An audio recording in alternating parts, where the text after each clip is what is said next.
to share remarks from the Woodward School.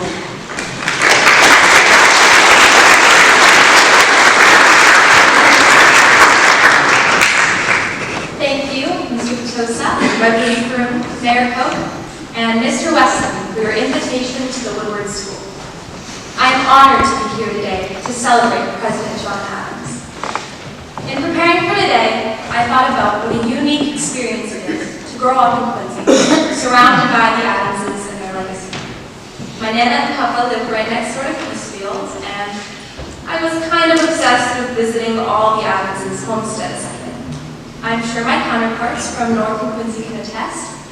It hits a little differently when we learn about it in history class, because we, in Quincy, remember John Adams not only for his presidency, but for everything he was. A founder, a diplomat, a philosopher, a husband, a father, and most importantly, for his commitment to truth and his commitment to us, posterity. John Adams believed that there are two essential factors that were needed to build a sustainable democracy. One was a government structure of checks and balances, and the other was the necessity for education.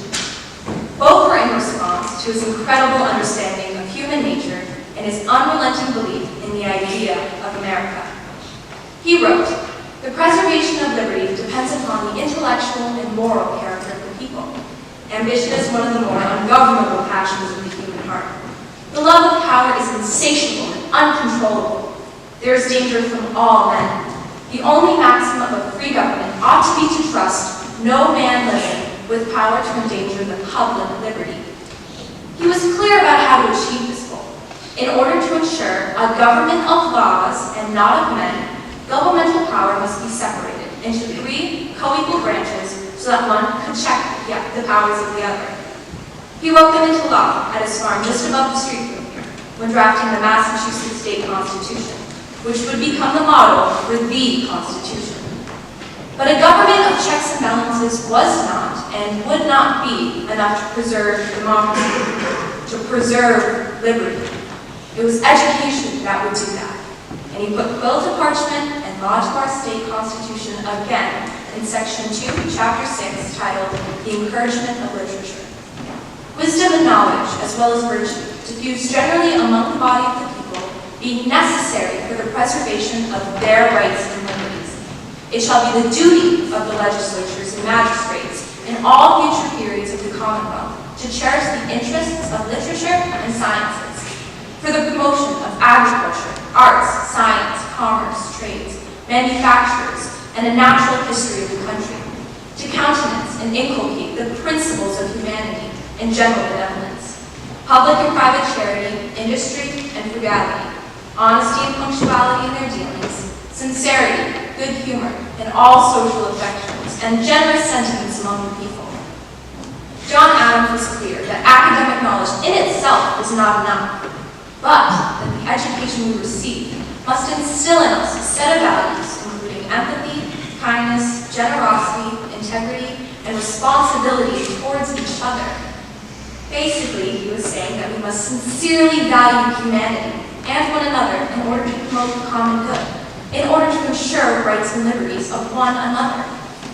Today, across our nation, we are witnessing attacks on the very institutions that both John and Abigail Adams believed the foundation to preserving our democracy.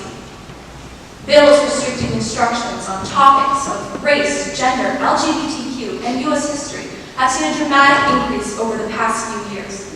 This year alone, 36 state legislatures introduced 137 education censorship bills. While only 7 of those bills have passed, the rhetoric being used to justify the bills undermines the institution of education and its educators, which not only damages the public trust, but also threatens a student's ability to think critically and understand diverse perspectives fundamental to our ability to ensure the rights and liberties of one another. Abigail understood this type of threat the rhetoric posed. When John Quincy Adams returned to America after years of studying abroad, he was denied entry into Harvard his first go-around. When he eventually did gain acceptance, he hated it. He wrote to his mother complaining that it was too easy. He'd already learned the material while abroad, and He disliked all his teachers because they were haughty and hated kids. Abigail's response was, "Get all the good you can, and be aware you do no ill to others. You must be conscious of how great importance it is to youth that they respect teachers.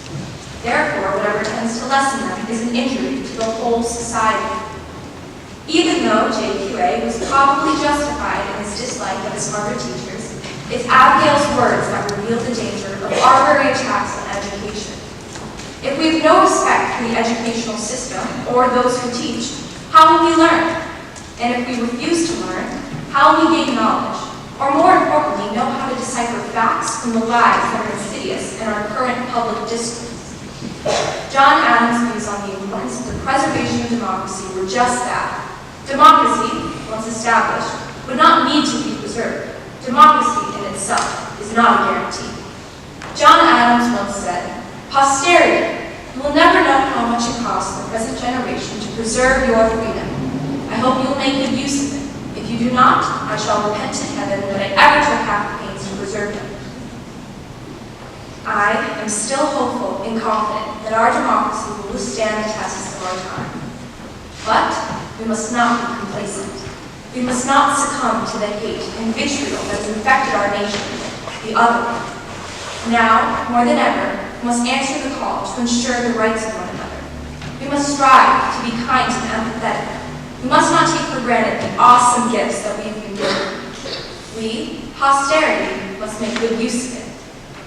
Today, as the beneficiaries of John and Abigail's vision of enduring self-government, we must stand up, pledging to be the best of our democracy in order to preserve our democracy. John Adams once said, "Popularity was never my mistress, nor was I ever, or shall I ever be, a popular man. But one thing I know, a man must be sensible of the errors of the people, and upon his guard against them, and must run the risk of their displeasure sometimes, or he will never do them any good in the long run." Of course, John Adams has a towering monument in our nation's capital, and his trisyllabic name clearly kept him from being the subject of a hit Broadway musical. Those were erected for men whose ambition and intrigue, whose popularity somehow immortalized them in a way that John Adams has yet to achieve. But if we look closely, there is no one more deserving of our attention as citizens of this country than John Adams and his wife Abigail Adams. Now, more than ever, their wisdom should be heeded as we strive in these uncertain times to preserve our democracy. Thank you.